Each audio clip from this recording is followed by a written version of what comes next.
내 일생의 성경 통독 37주차 2022년 10월 16일 주일입니다. 주님의 평강을 기원드리며 요한복음 14장에서 17장까지를 요약해 드리겠습니다. 요한복음 14장, 예수님은 십자가의 죽으심을 앞두시고 제자들을 위로하십니다. 의심하는 도마에게 6절, 예수께서 이르시되 내가 곧 길이요 진리요 생명이니 나로 말미암지 않고는 아버지께로 올 자가 없느니라. 또한 빌립에게는 10절입니다. 내가 아버지 안에 거하고 아버지는 내 안에 계신 것을 내가 믿지 아니하느냐. 내가 너희에게 이르는 말은 스스로 하는 것이 아니라 아버지께서 내 안에 계셔서 그의 일을 하시는 것이라. 그리고 성령을 약속하십니다. 16절에서 18절입니다.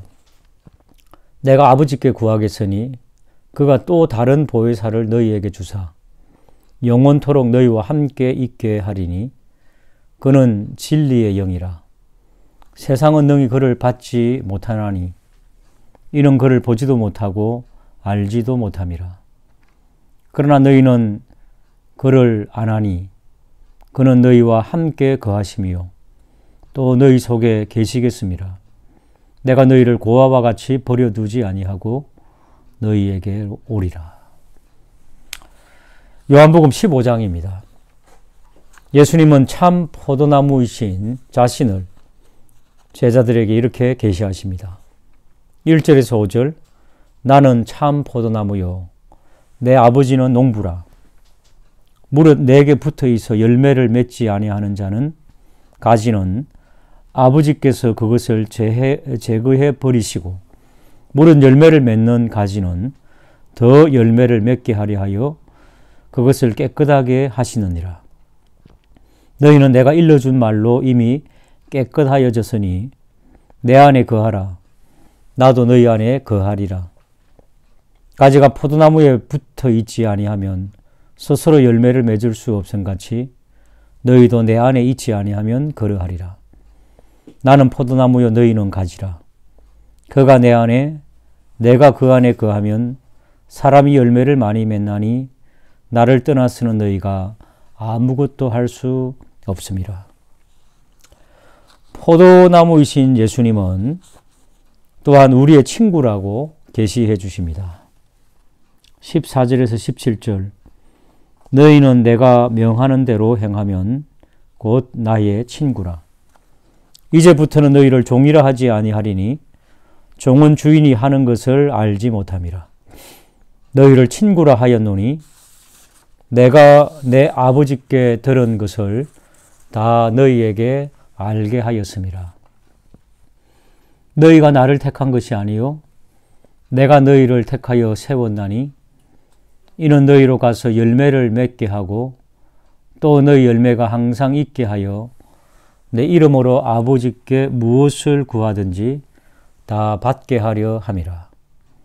내가 이것을 너희에게 명함은 너희로 서로 사랑하게 하려 함이라. 아멘. 16장으로 넘어가겠습니다. 예수님은 계속해서 근심에 가득 찬 제자들을 향하여서 다시 위로의 말씀을 주십니다. 예수님은 떠나가시지만은 성령을 보내시리라 말씀하시지요. 7절에서 8절, 그러나 내가 너희에게 실상을 말하노니 내가 떠나가는 것이 너희에게 유익이라. 내가 떠나가지 아니하면 보혜사가 너희에게로 오지 아니할 것이요 가면 내가 그를 너희에게로 보내리니 그가 와서 죄에 대하여 의에 대하여 심판에 대하여 세상을 책망하리라. 그리고 근심에 가득 찬 자에게 하나님과 교제하는 방법인 기도를 제자들에게 가르치며 강조하십니다. 23절과 24절입니다. 그날에는 너희가 아무것도 내게 묻지 아니하리라. 내가 진실로 진실로 너희에게 이르노니 너희가 무엇이든지 아버지께 구하는 것을 내 이름으로 주시리라. 지금까지는 너희가 내 이름으로 아무것도 구하지 아니하였으나 구하라 그리하면 받으리니 너희 기쁨이 충만하리라. 17장에서 예수님은 십자가의 죽음을 앞두시고 그의 사랑하는 제자들을 향하여 중보기도 하시는 내용이 나옵니다. 9절에서 13절까지의 내용이 탁월하게 저희들에게 와닿습니다. 내가 그들을 위하여 비옵나니 내가 비옵는 것은 세상을 위함이 아니요 내게 주신 자들을 위함이니이다. 그들은 아버지의 것이로소이다. 내 것은 다 아버지의 것이요 아버지의 것은 내 것이온데 내가 그들로 말미암아 영광을 받았나이다. 나는 세상에 더 있지 아니하오나 그들은 세상에 있사옵고 나는 아버지께로 가옵나니 거룩하신 아버지여 내게 주신 아버지의 이름으로 그들을 보존하사 우리와 같이 그들도 하나가 되게 하옵소서.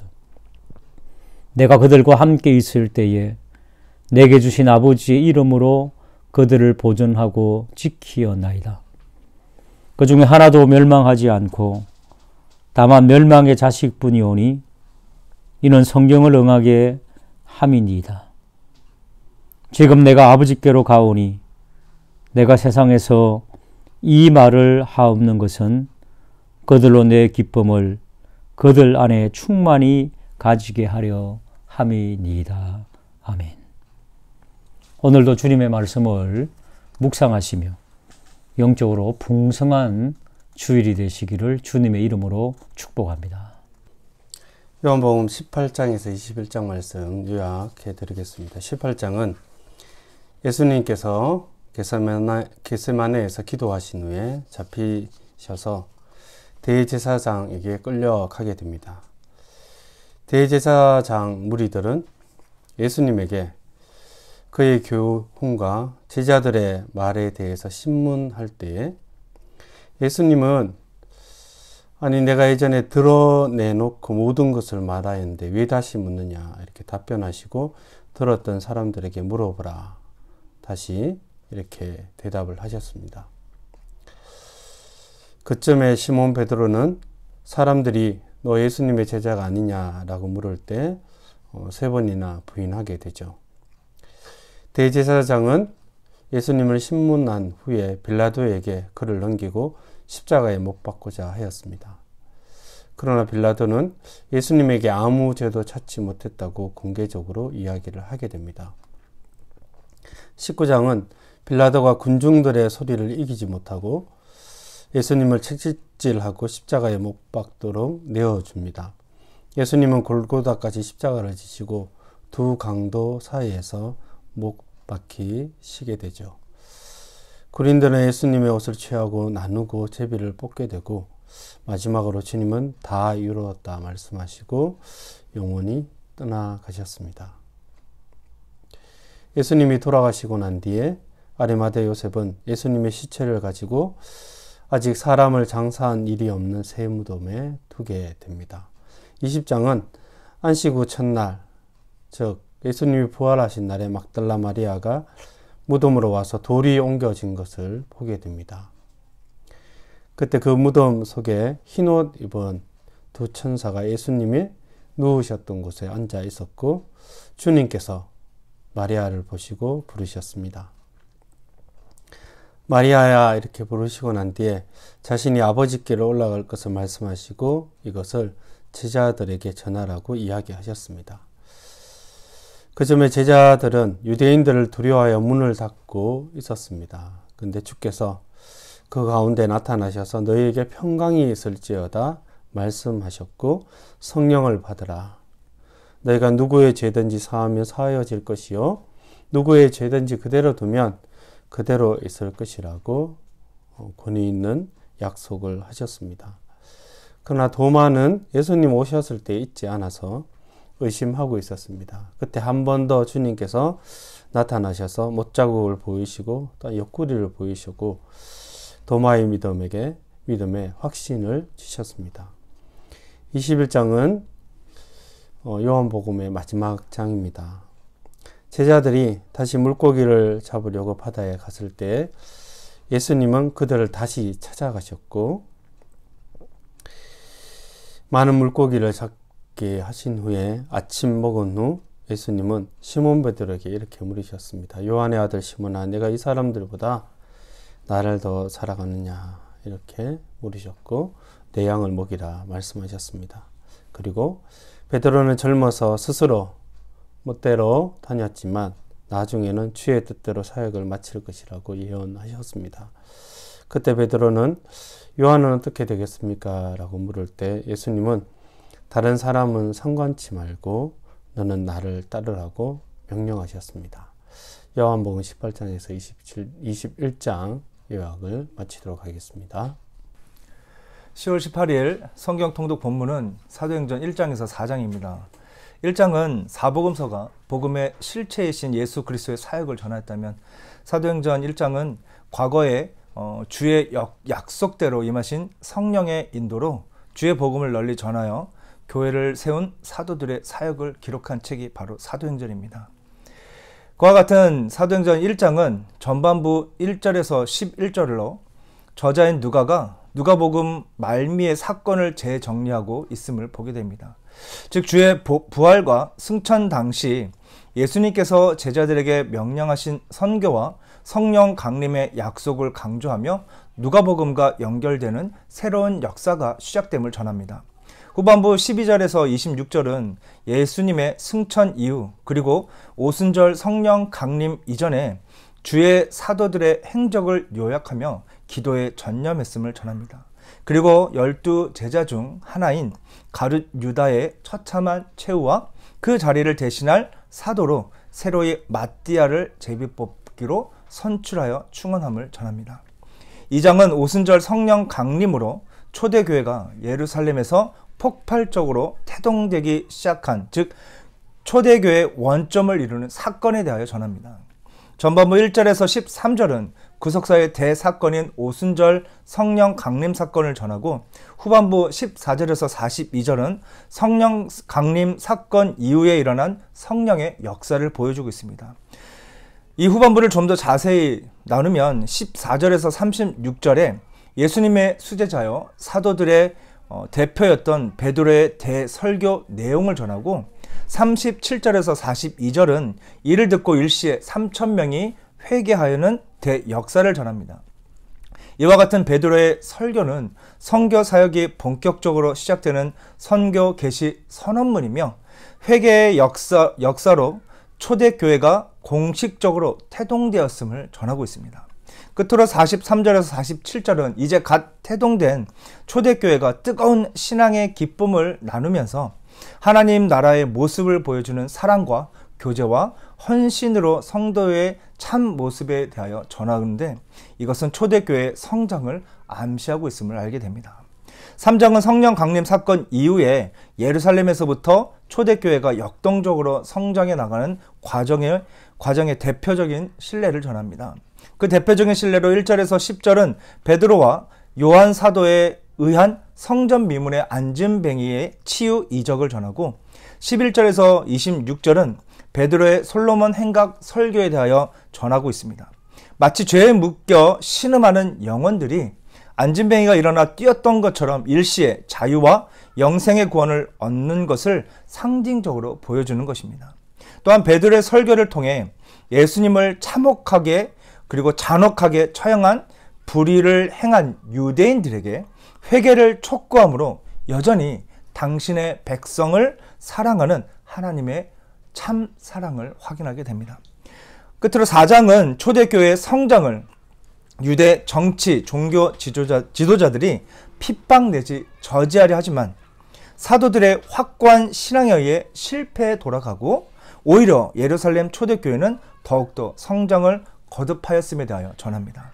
먼저 전반부 1절에서 31절은 베드로와 요한의 체포와 변론 그리고 석방 등의 기사에 대하여 전하는데 이를 상세히 나누면 1절에서 4절은 자신들이 무고하게 처형한 예수의 부활과 구원의 복음을 전하는 베드로와 요한, 그들을 혐오한 유대 정치 종교 지도자들의 지시로 성전 수비대에 투옥되게 됩니다.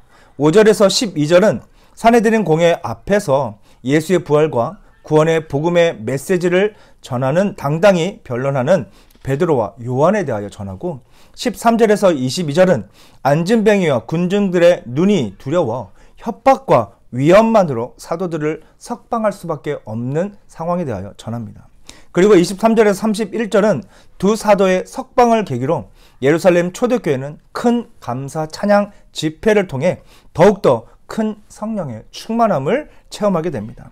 끝으로 후반부 32절에서 37절은 이후 예루살렘 초대교회가 신앙 공동체의 생활인 헌신과 섬김과 나눔을 통하여 더욱더 크게 성장해 갔음을 전합니다. 이와 같은 하나님의 사랑과 말씀 선포로 하나님의 나라를 온전히 세워가는 주님의 거룩한 백성들 되시길 간절히 축복합니다. 오늘 읽으실 말씀은 사도행전 5장에서 8절 말씀입니다. 먼저 사도행전 5장에서 우리는 성장하는 교회의 모습 속에도 다양한 문제들이 있음을 보게 됩니다. 아나니아와 삽비라 부부의 죽음과 그 사건으로 인한 두려움은 다시금 교회를 긴장케 합니다. 나타나는 표적과 기사만큼이나 시련도 더해감을 본장은 소개합니다. 예수 그리스도의 주되심을 확실히 믿으며 증인으로의 삶을 기뻐했던 사도들, 그들은 예수의 이름을 위해 고난받는 자들이었습니다. 6장에서는 예루살렘 교회의 전혀 새로운 모습을 소개하고 있습니다. 필요에 의해서 집사직이 생겨나고 7 집사들을 안수하여 세웠습니다. 예루살렘 교회의 성공적인 확장이 있을 때 교회 내에는 어려운 문제들이 뒤따르고 있는 것을 볼 수 있습니다. 그렇지만 이러한 문제들로 인해 교회는 더욱 왕성하여지고 증인의 삶을 더욱 힘있게 살아가게 됩니다. 7장에서 말씀하는 스데반의 설교는 예수 그리스도에게 그 중심을 두고 있습니다. 그는 이스라엘의 역사를 간단히 이야기하면서 그들의 모든 위대한 지도자들이 처음에는 당대의 사람들에 의해 거부당했으나 나중에 가서는 그들이 하나님께서 택하시고 보내신 구원자들이었음이 드러났다고 지적했습니다. 요셉이 그러했고 모세와 예수 그리스도 또한 그러했음을 스데반은 힘있게 증거합니다. 8장에서는 스데반의 죽음으로 인해 예수님의 교훈과 행위가 유대주의로부터 확실하게 구분이 됨을 알 수 있습니다. 교회가 하나님의 새로운 이스라엘이라는 점이 지적된 것입니다. 본장에서는 기독교에 큰 핍박이 임했음을 말하고 있습니다. 즉 교회에 큰 시련이 시작된 것입니다. 안녕하세요. 네, 반갑습니다. 오늘 성경 통독 범위는 사도행전 9장에서 12장이 되겠습니다. 먼저 9장입니다. 본장에는 사도 바울이 예수 그리스도 복음에 대한 박해자에서 예수 그리스도에 대한 위대한 전도자로 회심하는 그런 내용이 기록되어 있습니다. 먼저 1절에서 9절입니다. 박해와 핍박자인 사울이 핍박자로서 의무를 띠고 다메섹으로 갈 때에 예수 그리스도께서 그에게 친히 나타나심으로 변화시키시는 과정이 쓰여 있습니다. 10절부터 19절입니다. 그가 하늘로부터 직접 지시를 받아 주의 제자 아나니아에게 세례를 받습니다. 20절부터 22절 그가 복음의 사자가 되어 예수 그리스도의 신앙을 전하였고 그 전한 것을 어떻게 입증했는가를 말씀합니다. 23절에서 25절은 그가 박해를 받고 겨우 도망칩니다. 26절에서 30절 바울이 예루살렘에 있는 형제들에게 어떻게 인정을 받고 복음을 전했으며 거기서도 박해를 받음에 대해 설명합니다. 31절 얼마 동안 교회가 평온하게 됩니다. 32절에서 35절입니다. 베드로가 성령의 능력으로 중풍병으로 오래 누워있던 애니야를 고칩니다. 36절에서 43절은 다비다가 베드로의 기도를 받고 죽었다가 다시 살아납니다. 10장입니다. 지금까지는 유대인 그리고 할례를 받은 헬라인들에게만 복음을 전했지만 이제부터는 이방인에 대한 전도가 시작됩니다. 하나님께서는 사도 바울을 통해 구원의 영역을 넓히기 시작하십니다. 1절에서 8절 고넬료가 환상을 통해 베드로를 청하여 오라는 지시를 받고 그대로 행합니다. 9절에서 23절은 베드로가 환상을 통해 고넬료에게 가라는 지시를 받은 그 베드로가 순종하여 갑니다. 24절에서 48절은 베드로가 고넬료의 가정에서 설교를 하고 먼저 성령으로, 다음에는 물로 세례를 베풉니다. 11장입니다. 1절에서 18절, 베드로가 예루살렘 교회에 보고를 합니다. 이방인인 고넬료와 그의 친구들을 교회로 받아들임에 대해 변명하며 이유를 밝힙니다. 모두가 베드로를 이해하게 됩니다. 19절에서 21절, 안디옥과 그 근방에도 복음이 전파됩니다. 22절에서 26절입니다.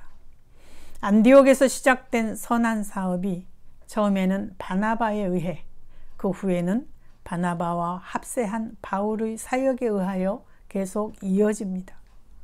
또한 그리스도인이란 명칭이 처음으로 거기에 있는 제자들에게 주어집니다. 27절에서 30절입니다. 아가보에 의해 기근이 닥쳐올 것이 예언됩니다. 그리고 이 기근에 대처하여 이방인 개종자들 가운데서 유대에 있는 가난한 성도들을 돕기 위한 대책이 마련됩니다. 12장입니다.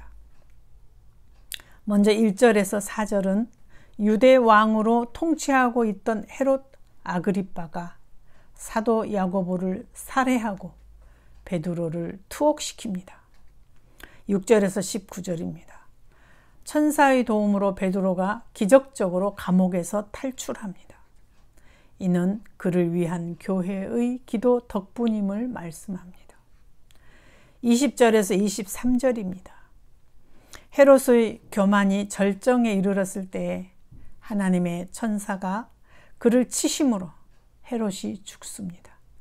이 사건은 바나바와 사울이 안디옥 교회의 구제품을 전달하기 위해 예루살렘에 거하는 동안에 일어난 일입니다. 그러므로 끝 부분에서 우리는 그들이 안디옥으로 돌아옴에 대해 설명되고 있음을 보게 됩니다. 하나님의 말씀은 점점 흥황하여 갑니다. 감사합니다. 사도행전 13장입니다. 본장은 바울의 1차 전도 여행을 다룹니다. 성령께서는 바나바와 바울을 세우라 하십니다. 그래서 두 사람은 성령의 보내심을 받고 떠나게 되죠. 그런데 그들이 바보라는 곳에 이를 때 거짓 마술사를 만나는데 그는 총독으로 하여금 예수님을 믿지 못하게 하던 그런 사람이었습니다. 그래서 바울은 그 마술사에게 10절과 11절과 같이 저주의 선언을 합니다. 그리고 그는 그 저주대로 맹인이 되어버리죠. 그리고 바로 이 모습을 본 총독은 이제 예수님을 믿게 됩니다. 그리고 시간이 지나 바울이 버가에 이르게 되는데 그곳에서 요한이라 하는 수행원이 예루살렘으로 돌아가 버립니다. 이것이 나중에 바나바와 바울이 다투고 갈라서게 되는 빌미를 제공하게 되죠. 그리고 바울은 비시디아로 향하고 그는 그곳에서 예수 그리스도에 대한 복음 설교를 길게 합니다.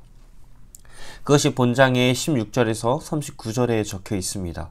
그리고 그의 사역은 점점 퍼지게 됩니다.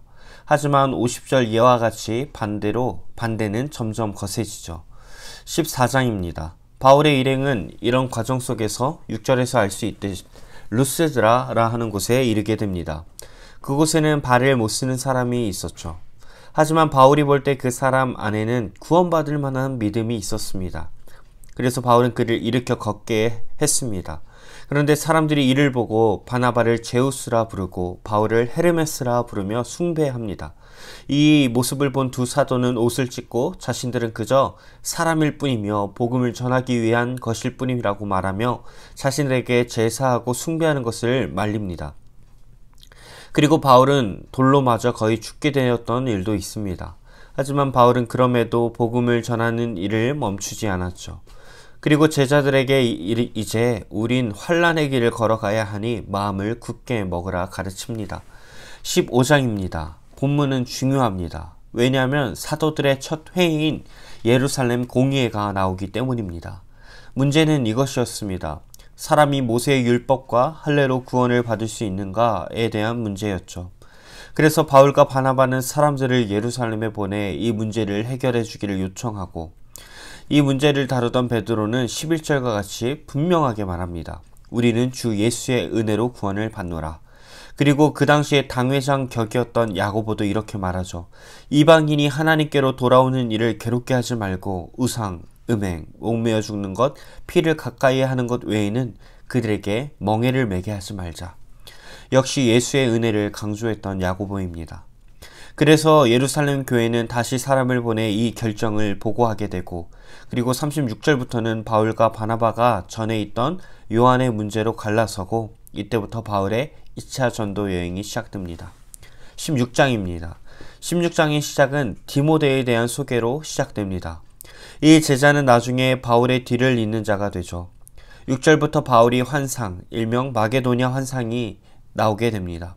성령에 이끌려 가던 그들이 가고자 하던 곳을 예수의 영이 막으시고 환상 가운데 마게도냐인이 건너와 자신들을 도우라 이렇게 하죠.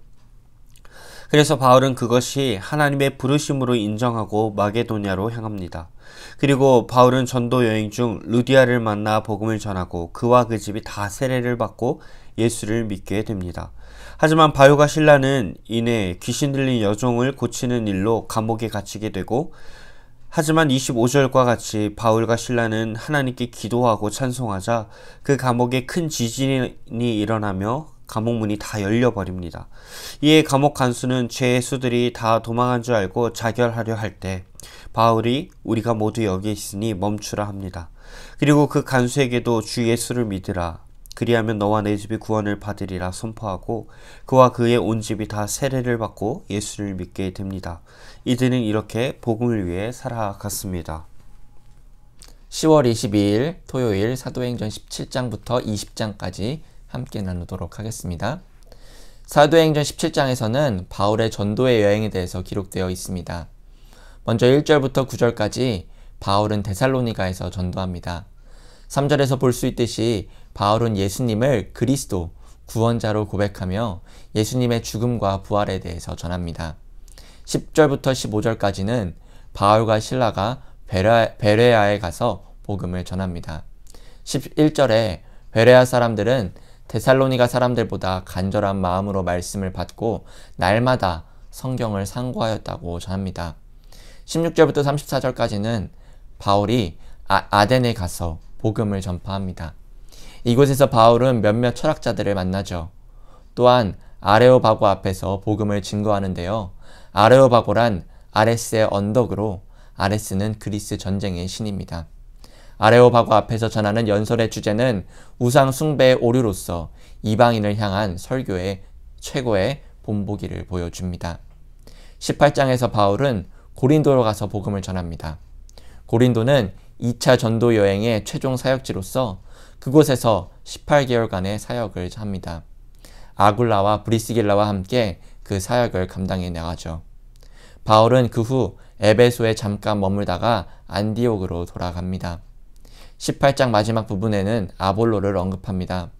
아볼로는 언변이 좋고 성경에 능통한 자로서 담대히 복음을 전파합니다. 그는 분명한 능력 있는 학자이자 웅변가로서 28절에 이는 성경으로서 예수는 그리스도라고 증언하여 공중 앞에서 힘있게 유대인의 말을 이기미러라 라고 하며 아볼로를 통해 더욱 큰 유익을 얻었음을 보여줍니다. 19장에서 바울은 에베소에서 복음을 전파합니다. 에베소는 바울이 3차 전도 여행 때 장기 체류하면서 가장 심혈을 기울여 사역한 곳입니다. 에베소에서 바울은 세례 요한의 몇몇 제자들을 그리스도께로 인도합니다. 바울의 에베소 사역은 그 후 아시아 속주 전체를 확대되어 갑니다. 21절부터 마지막 41절까지는 에베소 사역을 일단락짓게 만드는 소동사건을 기록되어 있습니다. 이 사건은 사람의 손으로 만들 것이 신이 아니라는 것이 바울의 메시지를 통해 은장색들의 수입을 줄어들었기 때문에 발생하였음을 보여줍니다. 바울은 20장에서 결국 에베소를 떠나 마게도냐와 아가야 지방을 둘러본 후 예루살렘으로 가려 합니다. 예루살렘으로 가는 여행이 계속되는 동안 드로아에서 있었던 한 사건에서 바울은 한 젊은이 유두고의 생명을 회복시킵니다.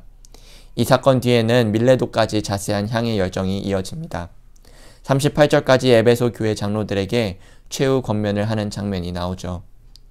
이곳에서 사도행전에서 그리스도인들을 대상으로 한 유일한 설교임을 할 수 있습니다. 24절에 내가 달려갈 길과 주 예수께 받은 사명 곧 하나님의 은혜의 복음을 증언하는 일을 마치려 하매는 나의 생명조차도 조금도 귀한 것으로 여기지 아니하노라 라는 바울의 고백이 담겨져 있습니다. 내일의 예배를 준비하시며 오늘 나온 바울의 사역과 고백을 묵상하시며 마음으로 정말 몸으로 주님께 향하는 여러분 되시기를 바랍니다.